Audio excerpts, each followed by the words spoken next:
Live from Orlando, Florida, you're listening to the Orlando Magic HQ podcast, the voice of Magic fans.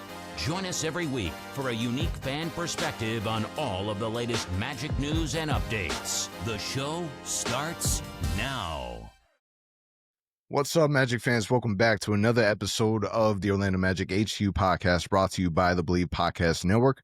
We're your host, Al, myself, Anthony. Today is Friday, October 17th, recording this episode Thursday night. So the Magic just finishing capping off their final preseason game, and Magic head into real Orlando Magic basketball. Al, you're just getting back from the game. How are you feeling? Magic 4-0 already in the preseason.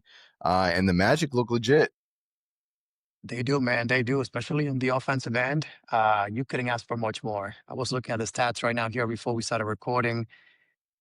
Second in the league in most points per game at 126.5, only behind the Rockets. Now, we all know preseason doesn't really matter. Nobody cares. However, I will say the fact that the Magic have looked so good offensively and they shot 35.5% from three-point range, eye-opening. Is this the doing of the new coaching staff? Is the doing of the new additions? We'll find out here soon enough. But so far, you cannot ask for more. That's for sure.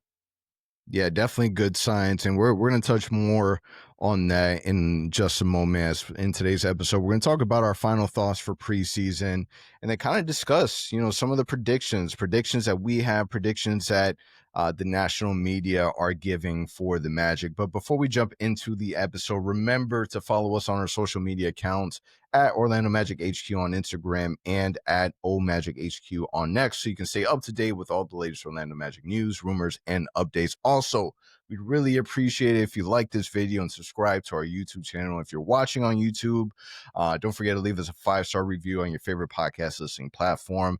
It definitely goes a long way to help us continue to grow our audience and reach even more Magic fans with the content that we love creating. So with that being said, final preseason thoughts. Overall, man, the team looks fun. There are some things that you can kind of point to and say, I hope that changes, and I hope that changes soon. And some of those elements are kind of the underwhelming performance that we've seen from a Tyus Jones, from a Desmond Bane. I've seen people online that are already pressing the panic button. I'm not at that level yet, right? We need to take a step back a little bit. There's a lot of good that we are seeing, and I think that those are the things that we have to be really excited about, from the looks, from the playmaking that we're seeing. There's a lot of things that we're seeing in these positions that we're not used to seeing. The team looking healthier. Jonathan Isaac, definitely a different player than when we saw last season. Wendell Carter being more active. Franz Wagner looking like he's ready to be in full form. And then a lot of the positives that we're seeing from Jett Howard and Jace Richardson. But when you look at all the different elements, what would you say has impressed you the most when it comes to what we've seen so far in preseason? I'm going to keep it simple. Like I said a little bit earlier, offensively, man, the team just looks different. Again, I know we added some coaches. We've talked about it throughout the offseason. What was that going to translate to? We know that Mosley is a great coach, a great defensive coach. He's always lacked that offensive punch. We added a few coaches that are known for being offensive minded, and it's showing. Another big thing for me is the fact that we are now seeing that thing that we keep hearing about all the time, that we're going to finally push the pace and be an offensive minded team that pushes the ball after every rebound. We never saw that. Well, guess what? We're now seeing it even after made baskets at times, that they're, passing 2 passes and the players getting fouled on the other side within 5 seconds. I hope that continues. Again, preseason is hard to judge, right? This game still matter. We're seeing guys from the G League playing a bunch of minutes. We don't know what's real just yet. However, the foundation looks like it's there. Yeah, man, scoring is the Achilles heels, right? Injury, same thing. So if we can stay healthy, if we can continue to push the basketball and score offensively, we're going to be a nightmare, which I think is beautiful. Preseason, right? You really, again, this is the hard part. You really don't know. But as of right now, every game that we've played so far with this new team scoring above 120 points is beautiful to see. Like today, I was mind blown that we still had 8 minutes left in the fourth quarter, over 100 points. Like for a team that struggled to hit that 100-point mark, the fact that it's now just being so easy for us is beautiful. Wendell Carter in its post-game interview, was saying like this team is going to score a lot of points, and it can come from any player, and this team is deep enough to where you can really do damage offensively, and not just the first unit but the second unit too. And the fact that this team is already looking so good, and we haven't even incorporated what this team would look like with Jalen Suggs, with Mo Wagner, two players that changed drastically the identity of this team. It's what people should really look at and be excited about. Both players that can really shoot the ball really well behind the 3-point line. Hopefully that continues. But when you think about the identity of the team and how much we hustle and the defensive effort, and just the dog mentality that both of those players bring, you add that to the mix of our guys now, and the Magic are it looks scary. It's early. It's super early, but obviously it's the Magic are backing up what we're showing on paper. Yeah, and I mean, it's not just us saying it, right? It's the stats that back it up as well. So we went undefeated, right, this season in preseason. So again, not that it matters, but that it makes you feel good as a fan that you didn't lose a single game in preseason. We talked about it earlier already. Points per game, 126.5. That is only behind the Rockets, second in the league. 3-point percentage, which again, the Magic are not known for that, but top 10. They were 10th in the NBA in preseason, shooting 36% almost from 3-point range. Point differential, third in the league, 15.3 points. So we were spanking teams in preseason. Again, all great things. You couldn't ask for much more. And the last one I'll give you is free throw percentage. We've always struggled as a team shooting free throws. Even that we did well in preseason. We shot 82.9%, second in the league, again, behind the Rockets. And free throw attempts, second in the league, only behind actually, we lead the NBA. There was another team from overseas that's number one in preseason. But goes to show you everything you could have possibly asked for from this team on the offensive end of the ball, they were doing. And guess what? On the defensive end, they did not drop a step. They're still very, very productive on the defensive end as well. So it's looking really, really good. Again, what's going to translate to the season? We'll find out here soon enough. But also health. Nobody got hurt. We got a fully healthy team here coming into our opening night game against the Heat next week.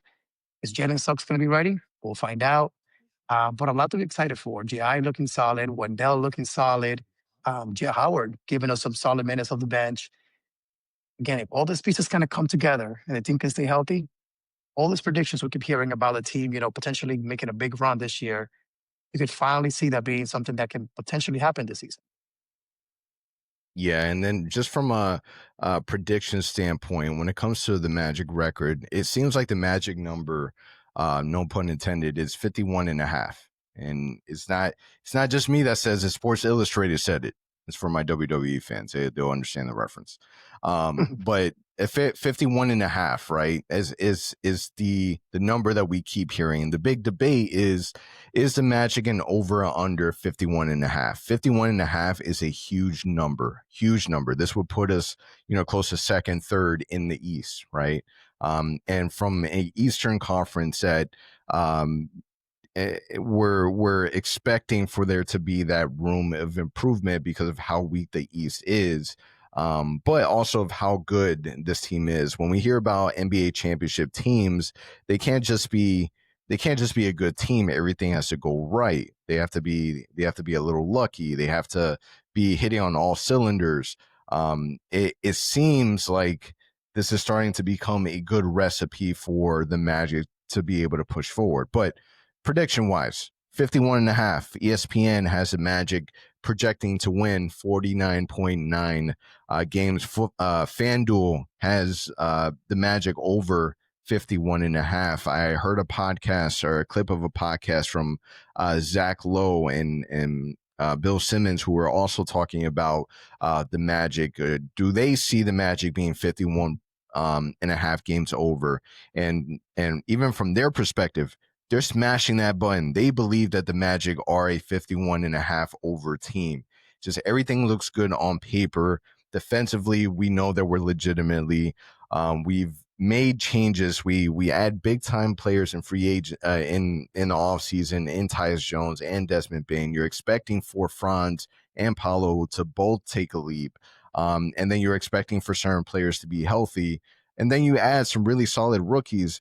Everything just looks right for the Magic. So I ask you, 51.5, are you smashing the over? Do you believe the Magic can make that transition and get over the hump of winning 50 plus games? I think this is the year that it happens. We were close a couple of years ago. Um, Injuries unfortunately hurt us last year. We're not as good as we should have been. But I think this is the year that the Magic win, at the very least, 51 games. It's just over that prediction of 51. And I got them personally at 52 and 30 this season. That's my prediction for them this season, winning 52 games in the East. So if I was betting on this today, assuming the team is going to be fully healthy, I got them over. Mind you, I think they'll win more than 52. I'm just going to play it safe and say 52 is a realistic number. But again, man, like you talked about already, if everything clicks from a health standpoint, offensively, we take a step forward, and defensively, we maintain that identity that we've had for so many years, I don't see a reason why not. So as of today, I'm going to go with the over. How about you? Yeah, same. You talk about last season. Obviously, we know how that story was written. Ended up 41-41 the year before. It's really where the Magic started, opening the eyes of a lot of people who weren't really put on the Orlando Magic. Ending that season 47-35, so we're not that far off. Again, Magic taking huge leaps, so I'm definitely hitting the over as well. 52 definitely sounds realistic. When you talk about in the ESPN NBA summer forecast, their experts slotted the Orlando Magic finishing 50-32, which would be third in the East. Sports Illustrated article summarized ESPN's position, saying that ESPN projected the Magic to finish 50-32, land third in the East. ESPN model suggests that the Magic would finish just behind Cleveland as one of the top teams in the East. So overall, a lot of these outside outlets are saying that the Magic are definitely going to hit over 50 wins and be in that second to third place in the East. So you love to see it. AI what's amazing about 2025 is that now AI is being put into the mix, and they ran their own. I believe it was Yahoo. Was it Yahoo? Who was it that came out with the artificial intelligence? Somebody came out with artificial intelligence and had the Magic making it all the way out to the NBA Finals and winning against Golden State Warriors. So none of that matters because it's all imaginary, but it's fun to see and hear that people are starting to see how good the Magic are on paper. Now it's really about going out there and proving people right. We're not even proving people wrong. It's where we have to prove people right. People are now, we're not surprising anybody. Like that part is gone. And I think that that's going to be the hardest part with the teams that we're playing against, is that they know what to expect.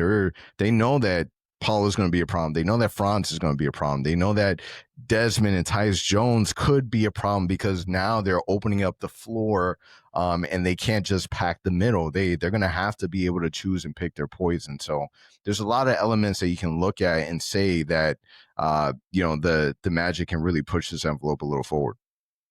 Yeah, no, it's so you're definitely betting the over, you said. What is your record prediction for the Magic this season?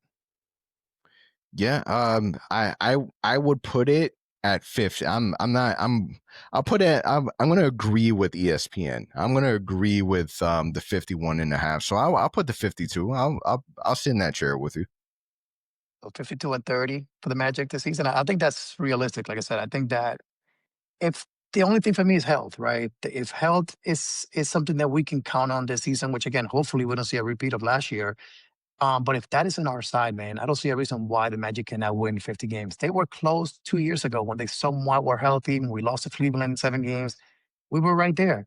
We are definitely a better team than we were 2 years ago right now. So I think it's definitely doable. I think we'll definitely see the Magic win at least 50 games this season. And that's just the start of it. I think that's just the start of what should be a fun playoff run as well. Yeah, and I think that the beautiful thing about this team now is that, obviously last year when Jalen Suggs went down, you had to focus a lot on Corey Joseph and point guard by committee. Mhm. So this year is different because you have somebody, a veteran like Tyus Jones, that can carry that forward. In the event that Jalen Suggs has to miss games, and even what you're seeing from Jason Richardson, is exciting because although it's preseason and we're really going to get a chance to see how much the Magic believe in Jace Richardson, how much they believe in his development. We'll see how much time he really gets in meaningful minutes. But you at least feel positive in knowing that you have a really solid backup plan. We're not just bringing in Corey Joseph, during the playoff season to kind of carry us over. So even in the event that injuries happen, because we know it will happen, this team is so deep that it's you can really plug in that next man mentality and still do damage and still be successful. Yeah, that's the beautiful thing, right? Depth. It's going to be a huge advantage for us this season. I mean, even looking at preseason, like it's going to be tough for mostly to figure out like who's in the rotation, who's not.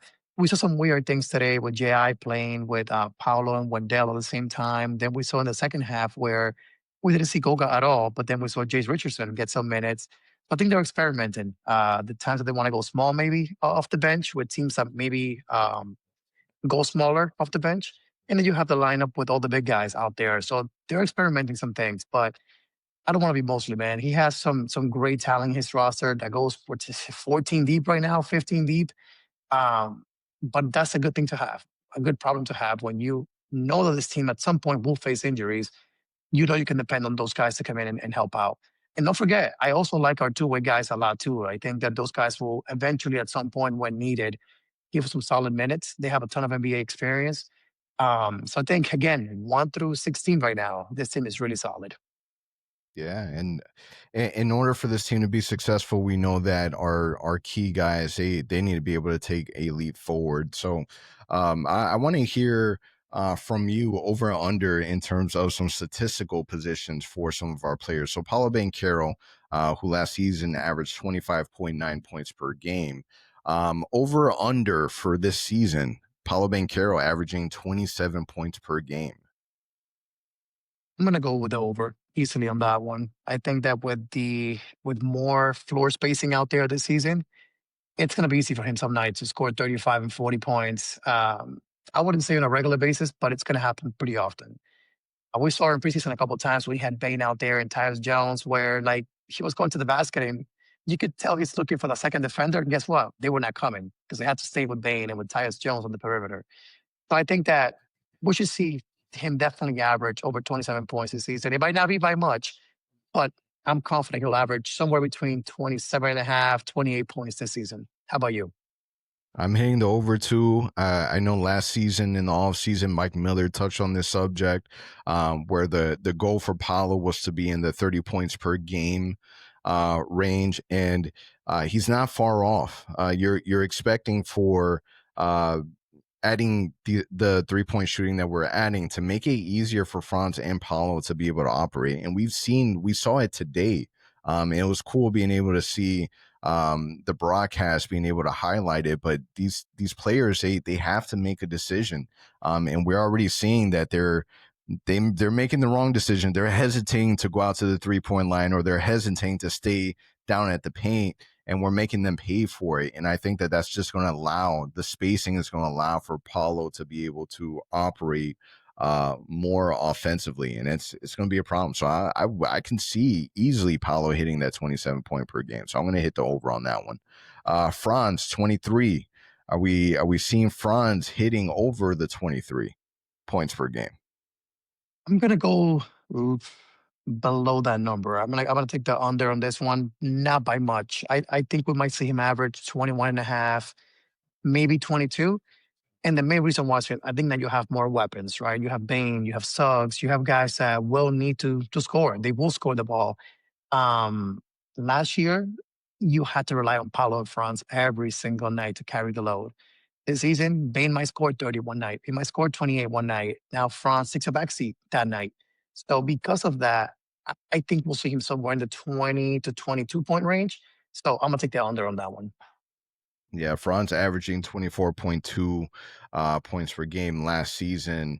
Um, this one's a tough one for me because I don't see Franz taking a step back. I think that him playing in Eurobasket and being successful and winning, how does he not carry that forward? Like he's already the comfortable being a primary option between the experience that you got last season to the experience in Euro basketball. There's going to be games where Paulo isn't feeling it and Franz is going to be able to step up. There's going to be games where both of them are going to be crushing it. Franz looked amazing in today's game as well.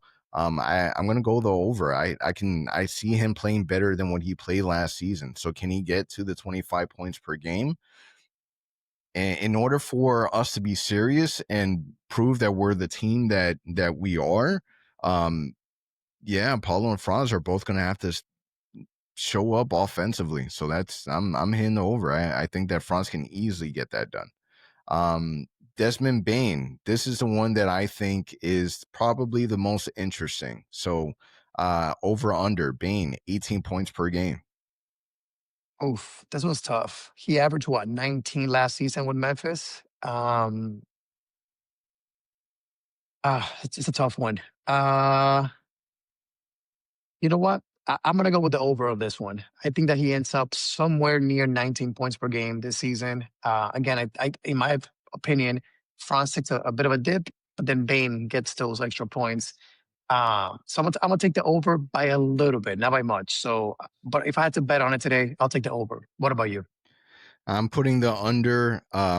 Desmond already struggling a little bit, and this is definitely a clear overreaction from the preseason. But I think that Desmond is going to take some time for him to get acclimated with the new team and with the structure. And obviously Desmond is somebody that's already used to not being the first or the second option because that's just how it was in Memphis. But Paulo and Franz are two completely different players. This isn't point guard center that you're working through. These are two small forward players that are going to handle the ball and have the ball in their hands a lot. So Desmond's going to have to adjust. Can we see that same level of shooting? Can he be as consistent? Can he find his own shots? We know that he can. We know that he can create, but I just think that there might be a struggle. So I'm going to go with the under. Jalen Suggs, 15 points per game. Over or under? Uh, I'm gonna go with the under. Again, somebody's gonna have to sacrifice, right? There's only one ball out there, so I think Jalen coming back from injury, trying to figure things out a little bit in the beginning, and I think be more of a playmaker. I don't think he'll be relied upon so much to score the ball this season. I'm gonna go with the under. I think we see Suggs averaging somewhere between 12 to 14 points. But I will say this, he will have some big games. He will have some games where he drops 28, 30 plus. We saw that last year a couple times when he was going at it. So if we get a healthy Suggs, at times he'll win us some games. But I think throughout the whole season, he doesn't end up averaging more than 15 a game. What about you? Yeah, averaged 16.2 points per game last season, only in 35 games. I'm hitting the over. I don't think not over by much. I'm not saying that he's going to be averaging 20 points per game, but I can definitely see him in the 15, 16 range. So I'll put the over. I like it. I like the Um, fact that we were different in the majority of them. So we'll have some things to talk about throughout the season. yeah. Now we talked early in the episode about this team scoring 4 games already in a row. Granted, it's preseason above 120 points. In order for the Magic to consistently hit that number, a lot of the offense is going to have to come from these guys. So it's good to see that that weight of the offense is spread out across the 4, but a lot of that offense is definitely going to come from some of our bench as well. So when it comes to most improved, If you're giving a most improved award at the end of the season, who are you predicting will have that most improved award from you? Mm. I'm between two players right now, but I'm gonna go with a guy that I'm really, really hoping that this is his year, that he finally finds his rhythm and makes us not regret that lottery pick that he was a few years back. That is gonna be Jet Howard. I think that Jet showed us a lot in preseason. I know people are saying on Twitter that, hey, it's preseason, this is where he shines. He's not gonna, play this way in the season. Something looks different about him. He's moving different. He's attacking the basket more. He looks a little more comfortable out there on the floor. He brings us something that we need, man. That 3-point shooting, spacing the floor even more for Paulo, Franz, and the rest of the guys. And he is, in my eyes, a Terrence Ross like player in the sense that he's open, he's going to just shoot it. He doesn't think about it twice. What's the one thing I've been telling you all summer long that we did not address this offseason? And that is a off the bench guard that can shoot the ball consistently and be a threat.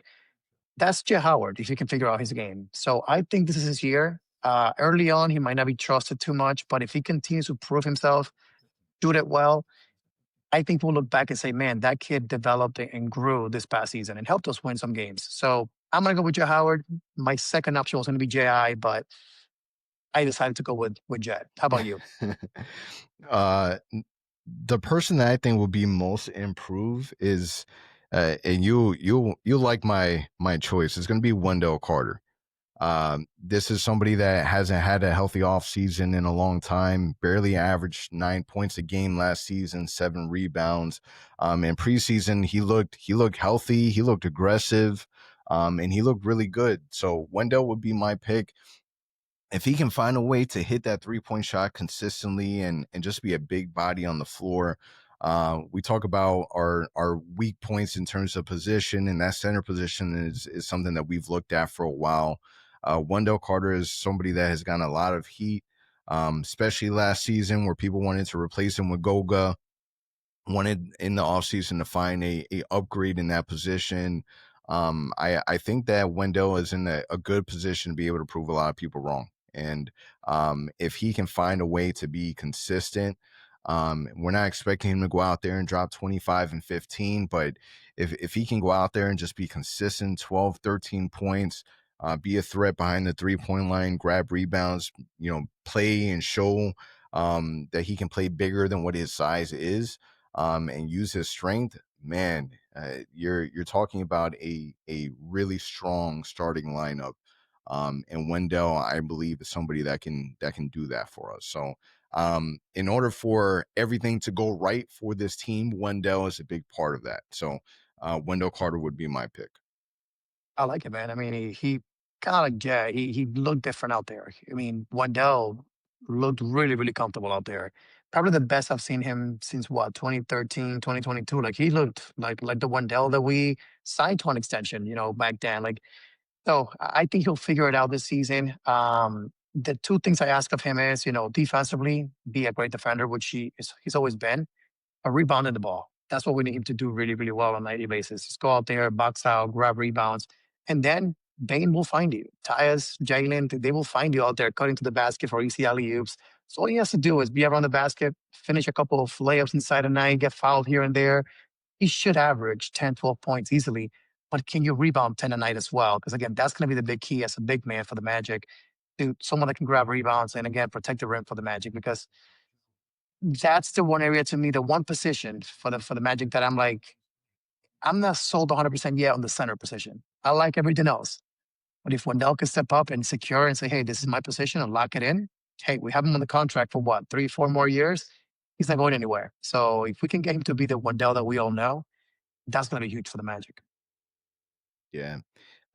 We talk a lot about our starting unit. Let's talk a little bit more about our bench.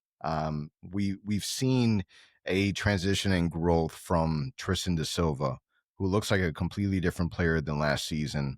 Last season did a lot of really good things for us, but this season he seems already way more polished, way more patient.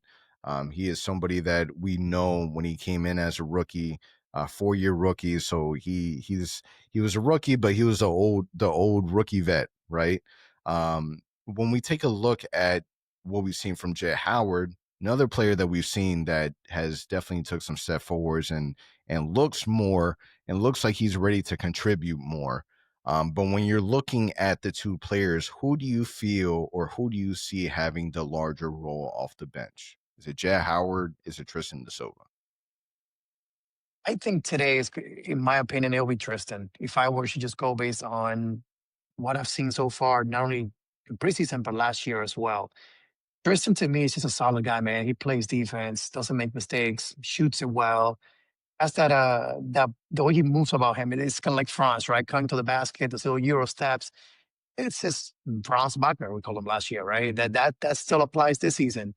Um, I really believe that Tristan's going to be huge for us off the bench, man. And again, we talk about Wendell, talk about guys that need to contribute and be consistent. He's another guy that if he can bring it for us on a nightly basis off the bench, that will be huge for us. Um, I think Jet will have a bigger role than years past, but I don't know if his impact will be larger than Tristan right off the bat. So as of today, I'm going to go with Tristan. I think at some point it might be a better debate, but I think Tristan has that locked down for now. What about you? Yeah, you can just trust Tristan more on the floor. Jay Howard, man, the minute he got into the game, caught the ball and shot it from three. It was an easy bucket. Like this is what he does. Defense is obviously his concern. His defense does look better, but is it good enough to keep him on the floor? And I think that that's really the big question for Jay Howard. I do think that we're going to see more of Jay Howard this season. The shooting is, when we talk about sacrificing defense for offense. Playing Jay Howard more minutes is how you do that without making some big transaction in a trade. Playing Jay Howard does that for you, and he's a threat, and he is not. That is one. If there's one thing about Jay Howard is that he is not afraid to pull it. You pass him the ball, he's shooting it, but he's not thinking about dribbling. He's not thinking about passing. He's thinking about catching and shooting, and it's just something that he does well in. Is it well enough to keep him on the floor? I hope so, man. I think that you've invested a lot in Jay Howard. You invested a very early pick on Jay Howard, and you hope that that starts to pay off. But as of right now, yes, it's definitely Tristan Da Silva. When we look at Jace Richardson, we've seen glimpse. We've seen what he's able to do. He obviously very strong in playmaking. He's way more athletic than what I thought he was. He's a hustler. He's getting on the ground. He had an amazing play today where, he was able to get a defensive rebound, jumped on the ground, did a crazy pass under a defender's legs, and it turned into a great offense transition for us. When you think about Jace Richardson, do you see him being a consistent? Is he cracking the rotation? Not right away. And again, nothing to do with him and what he's shown us because he's been impressive so far in preseason. I just think that knowing Coach Mosley, he's going to want to kind of gradually get him up to speed. When some injuries happen, I think he'll be the number one guy you call upon. But right now, off the bat, I have what? Let's assume Jalen's back at some point in the next few weeks. You then have Tyus, AB, Tristan, J. Howard, J.I., and Gola to play. Those guys are going to play. They're going to get minutes. That puts Jace out of the rotation behind those guys on day one. Again, injuries happen, and all of a sudden this kid is killing it and doing amazing things out there.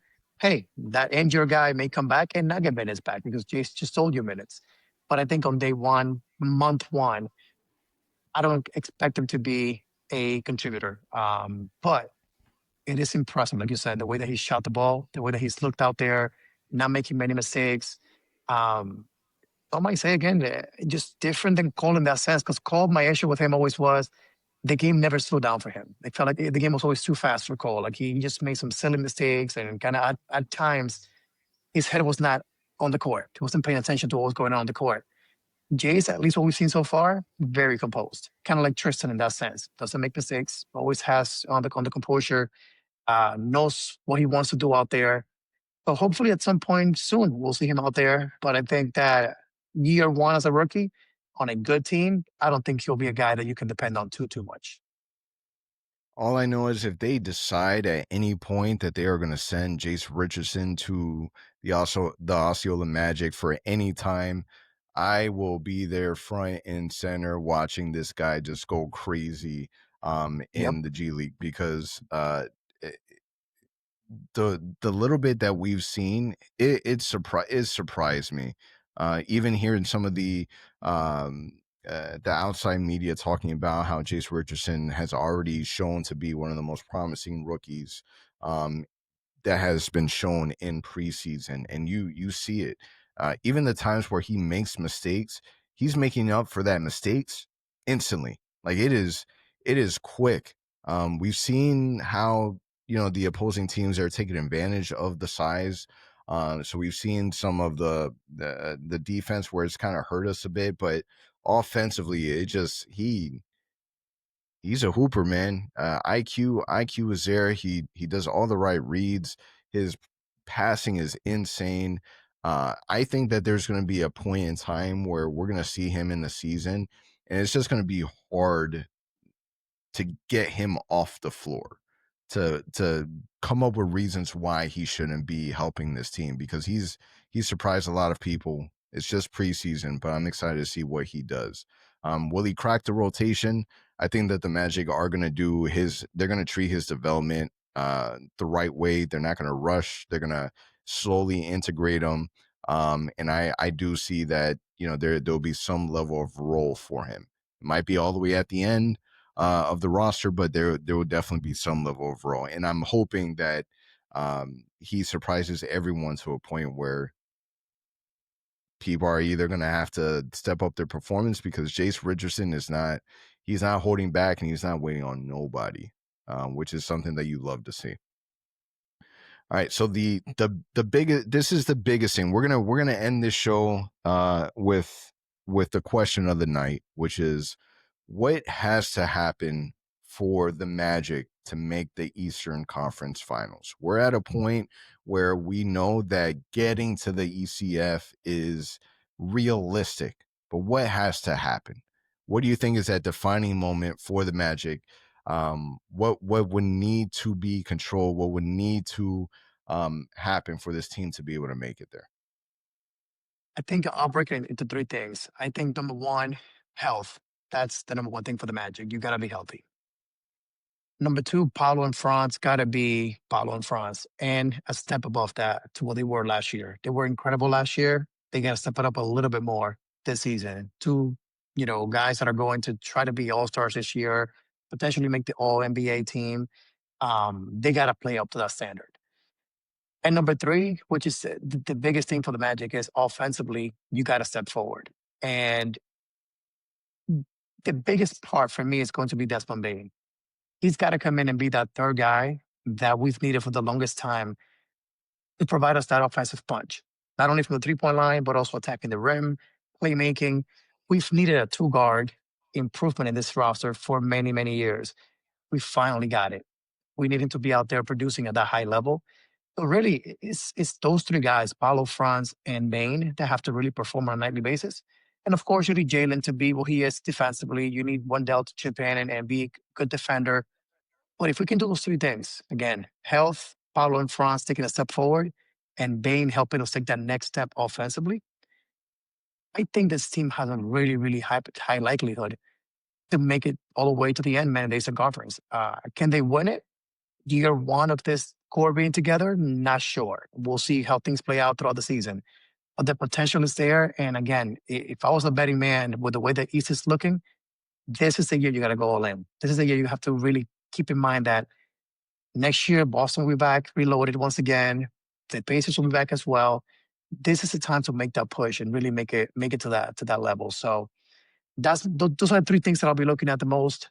If those things go our way, I can see us reaching the Eastern Conference Finals and potentially even the NBA Finals. Yeah, I'm gonna piggyback on yours, and then I'm gonna tell you what definitely has to happen, obviously. But yeah, Desmond Bain needs to be Desmond Bain.